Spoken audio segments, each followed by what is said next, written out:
for champions to have in their corner just in case. He's worked the corner for countless champions, often providing cut work that saved their championships. In total, he's worked more than 70 world title fights with more than 20 world champions. Strickland has always brought tireless energy to every fighter with whom he works. Whether it's a 4-rounder or a main event, Jim Strickland works every fight like it's a world title fight. Ladies and gentlemen, Jim Strickland.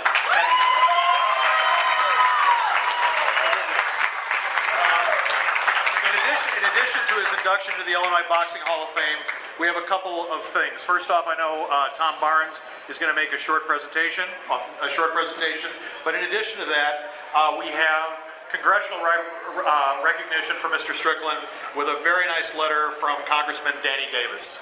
So, congratulations. Congratulations, Mr. Strickland. I thank each and every one of you here. And boxing has certainly been the love of my life. In it, I've traveled the world over, from cities that didn't have a train that ran to them, from countries as far away as South Africa, had the possibility, the ability to sit down and have a pre-fight meal with Nelson Mandela. That coming from another South African, one of the most beloved promoters that I have ever worked with, Cedric Kushner, and that he made that possible. But it's always been the most I wanted to do was to get back home. And to cut this as short as possible, I want to thank my very first world champion, Leroy Murphy, David Diaz. David Diaz was my last world champion, and just that, so that he can help get me off this stage, will he please come forward and give us just a minute, and they'll know who I'm talking about. Thank you.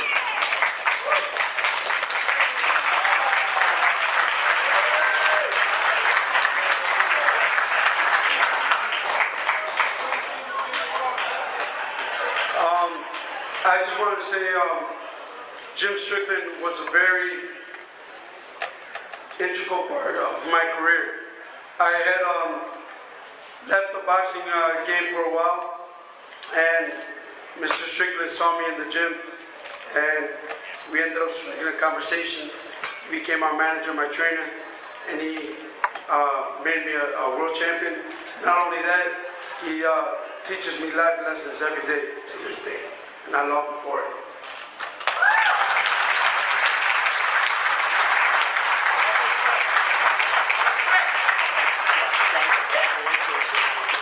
David?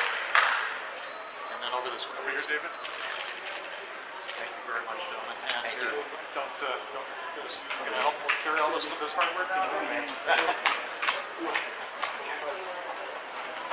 Please let us. Thank you.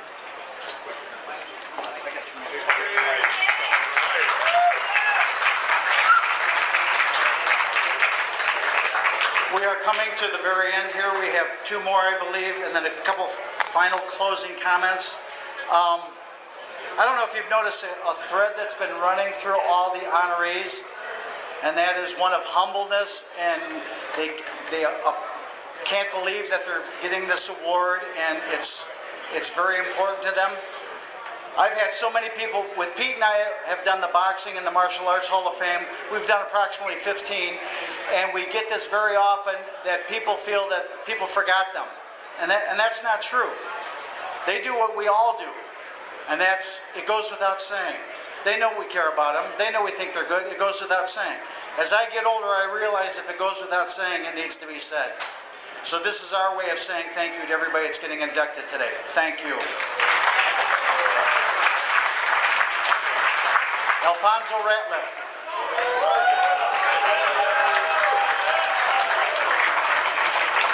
6'4" Chicagoan Alfonso Ratliff was a hard puzzle to solve for most of the men he fought. His height, reach, power, and his hard-working character brought him into fights well prepared. A solid amateur, he won the CYO in 1979 and the Chicago Golden Gloves title in 1980. He also defeated future heavyweight contender Mitch Blood Green in the inter-city competition. His pro career started well in 1980, clicking off 13 straight wins before suffering his first loss to future great Tim Witherspoon. He put together another winning streak before being stopped by undefeated future heavyweight champion Pinklon Thomas.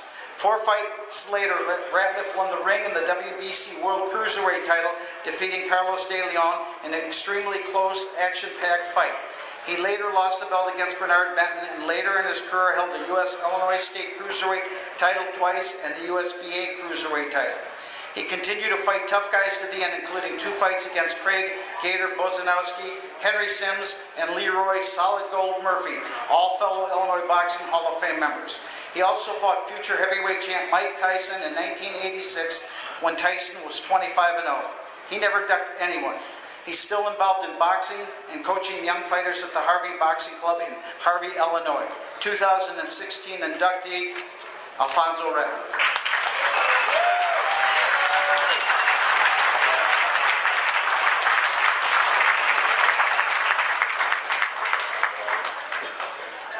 First of all, let me give all praises to God Almighty. Because without the power of Christ, I wouldn't have been able to do what I did. When I started the boxing, I started as a handicapped fighter where people never knew when I was a one-hand fighter. I got stabbed in the arm when I was 18 years old, and they was going to amputate my arm, but I told them I was born with it,